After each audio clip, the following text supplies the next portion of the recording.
In this video, I'm going to talk a little bit about stress, but more importantly, I'm going to spend my time focusing on what we can do to retrain our minds to leave that stressful, anxious, worry, panic-induced state and come to one of peace, serenity, and tranquility through practical techniques. But before I get to that step, I want to have a little bit of fun going into how we perceive stress and how it's not really affecting our current reality. So I'm going to break down exactly how we view it so that we can make the adjustment from there once we're noticing that we're navigating a stressful experience and situation.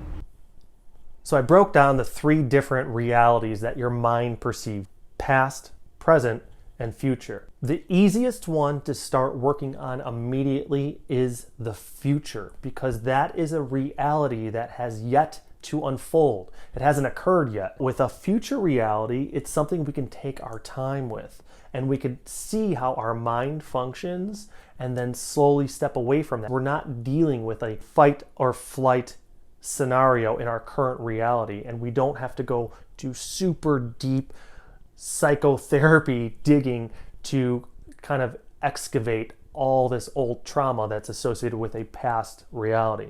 So with the future reality, there's going to be a negative emotional reaction. You're going to feel a few different things. They may be a combination of negative emotions or just one. Panic. You chose this.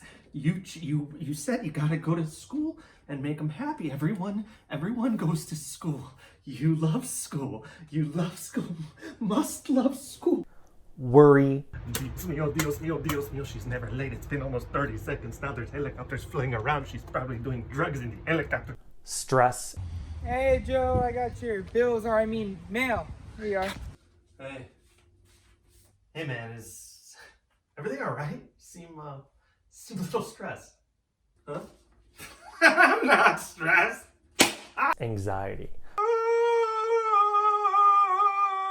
Okay, I like to couple those four for future realities, because your mind is getting super stressed about a test that is coming up. Guys, as we all know, final exam's coming up and it counts for 630% of your grade. We talked about this in the beginning. And it's also, going to be very important for your parents' love and ultimately their acceptance. So, a job interview.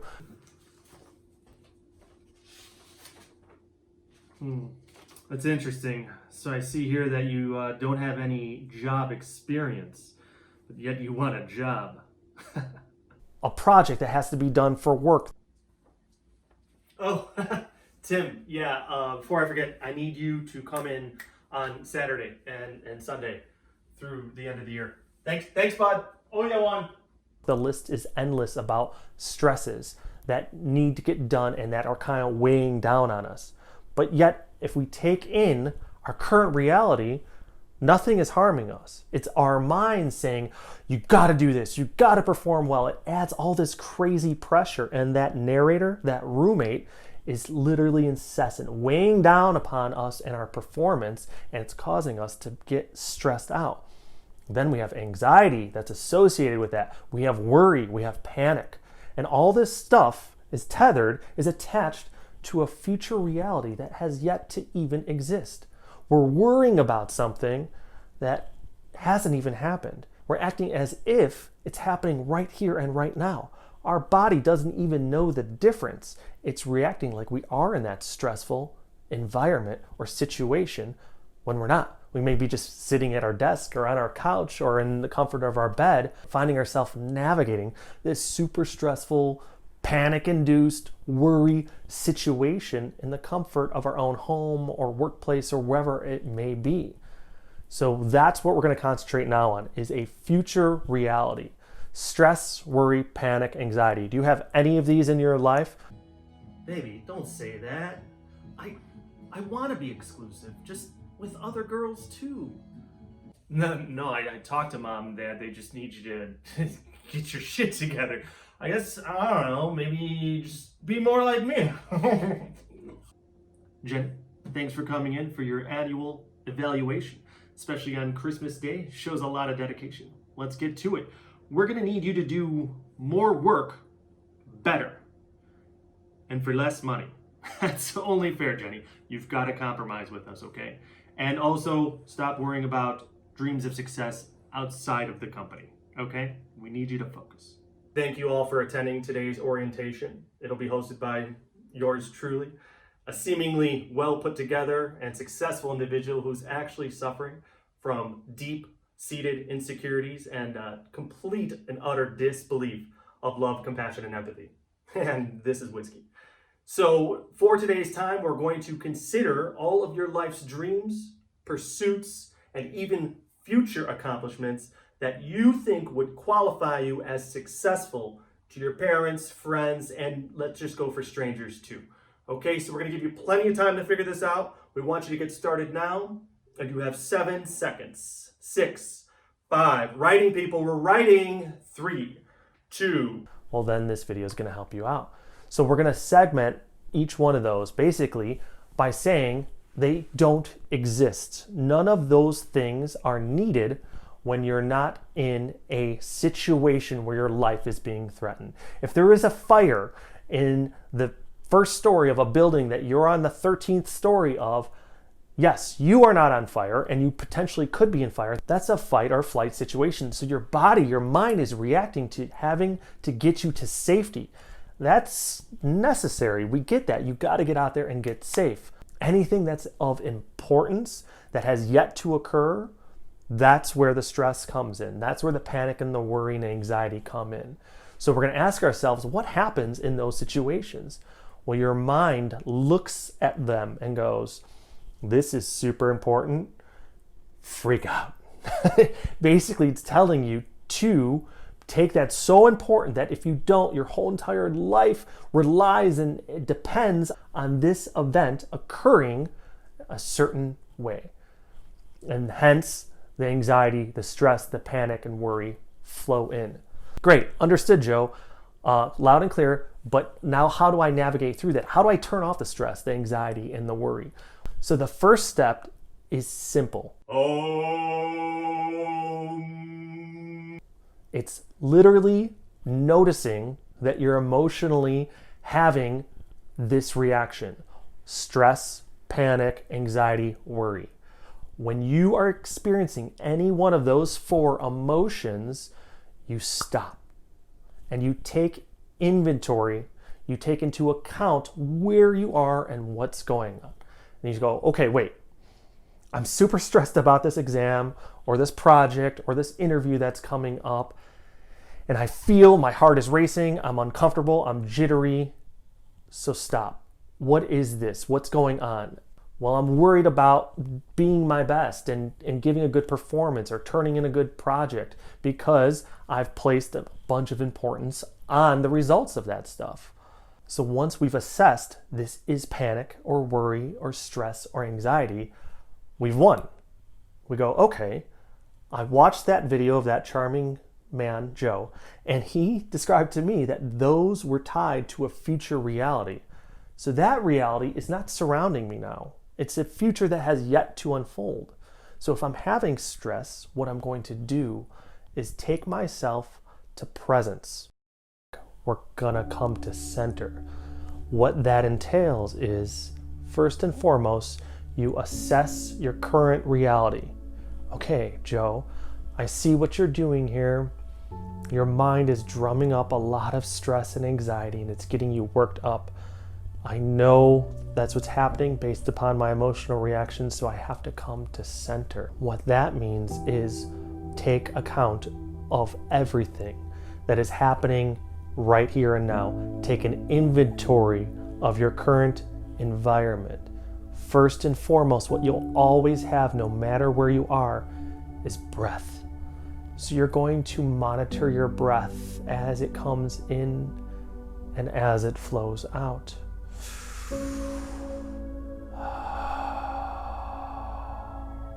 It's like a tide. It's incessant, and you have that to rely on always. It's an anchor into presence.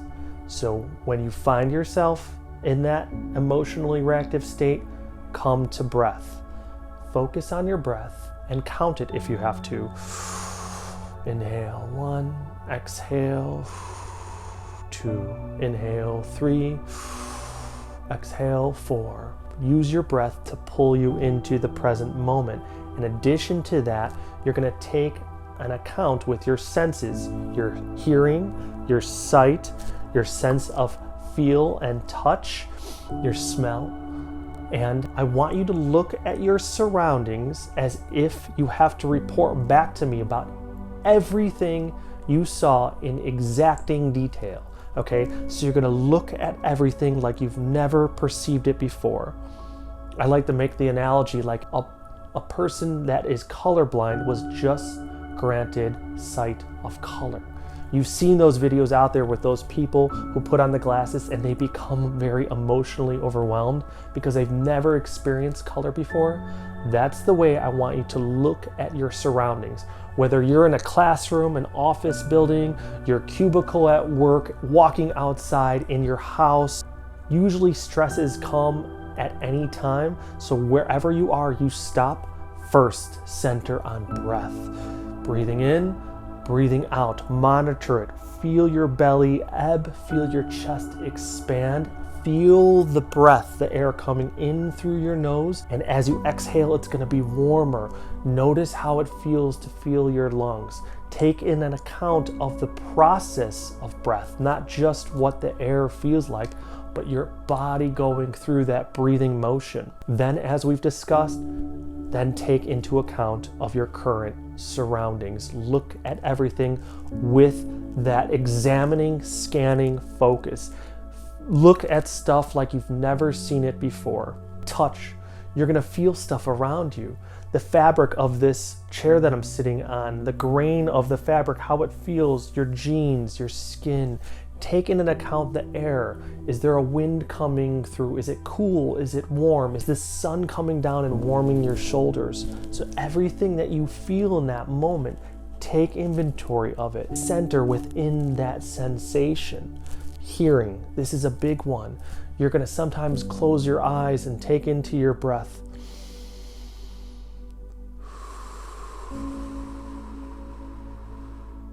And listen.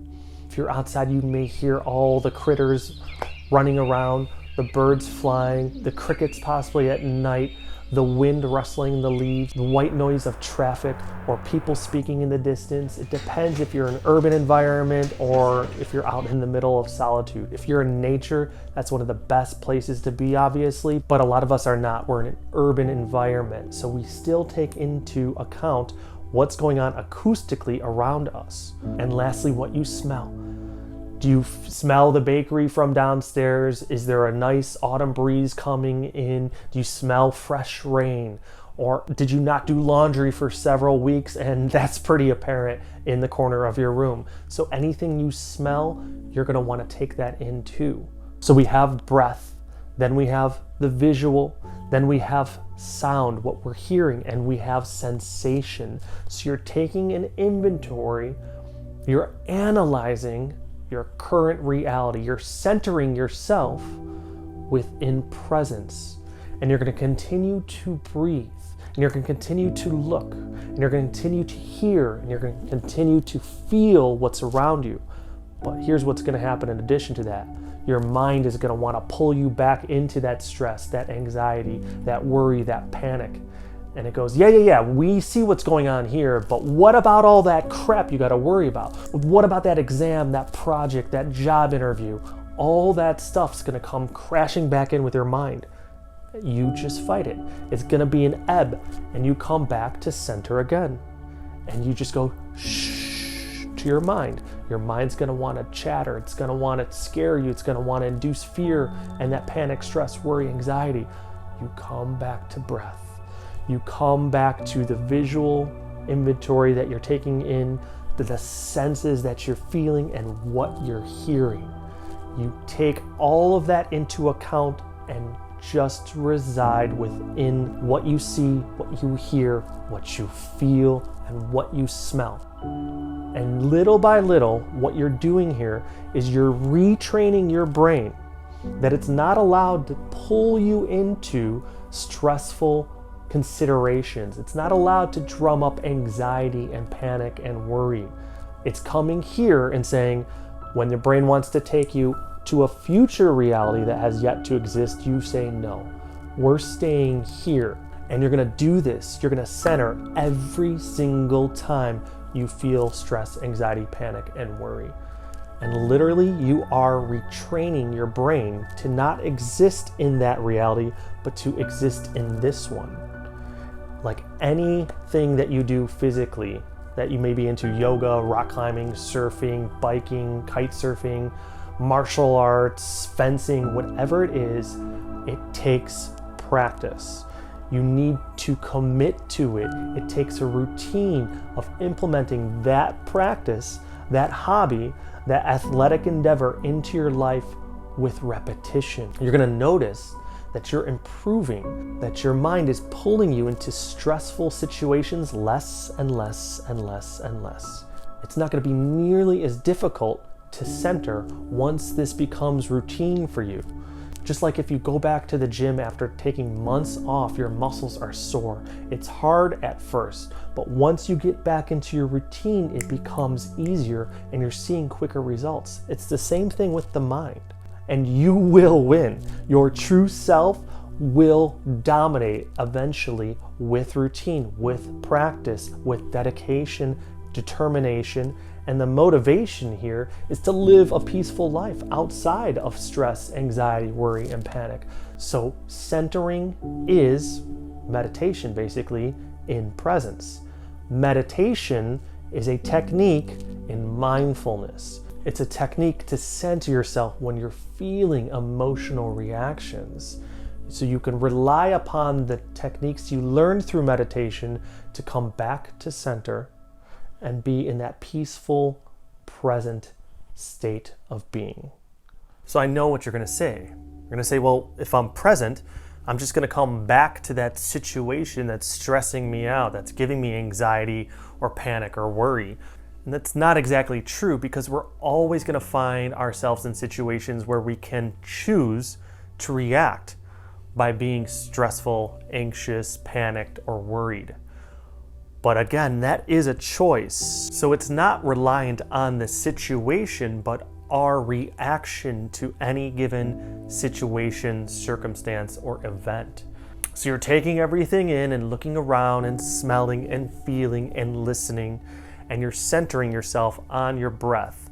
And you're gonna be like, yeah, but then I come to and I'm right back in my cubicle, or I'm right back in that stressful situation at school, or I'm right back with my boss in the next room, or I don't have money, or I've got the bills still coming in. But that's what you need to take into account.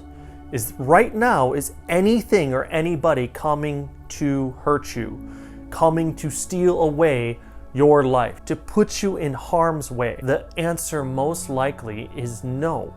Stress is from considering future events and the pressure we're applying on ourselves so that we don't screw that up. So what I'm saying here is that the mind is the culprit. The mind is the entity that's always putting this pressure and stress down upon us.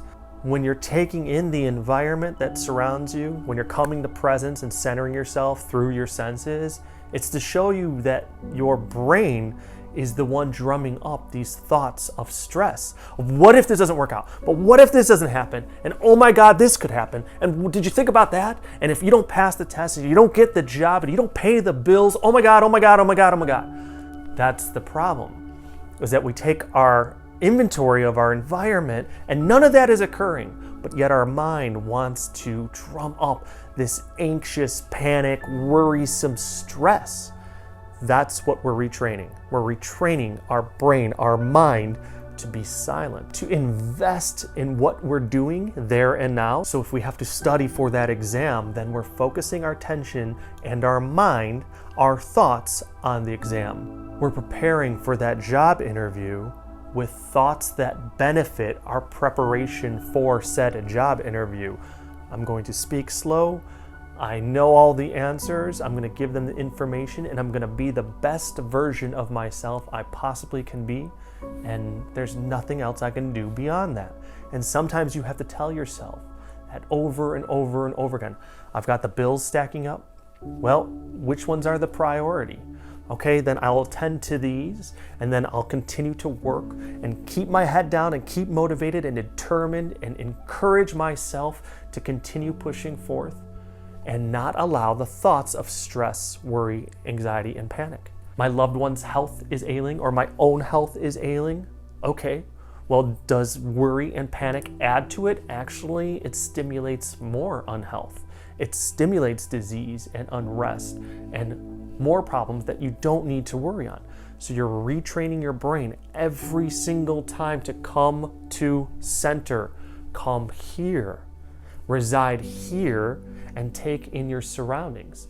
And you'll notice that your brain is going to come back at you, is going to counter. It's gonna say, no, I know that you centered. I know that you took yourself in there, but I need you over here. I need you to worry about this. I need stress about this. Focus on the worst case scenario, because that's where I need you to be. I need you to be considering the bad, the ugly, the toxic, all the negativity. That's where your mind wants you to be. It's like a broken compass.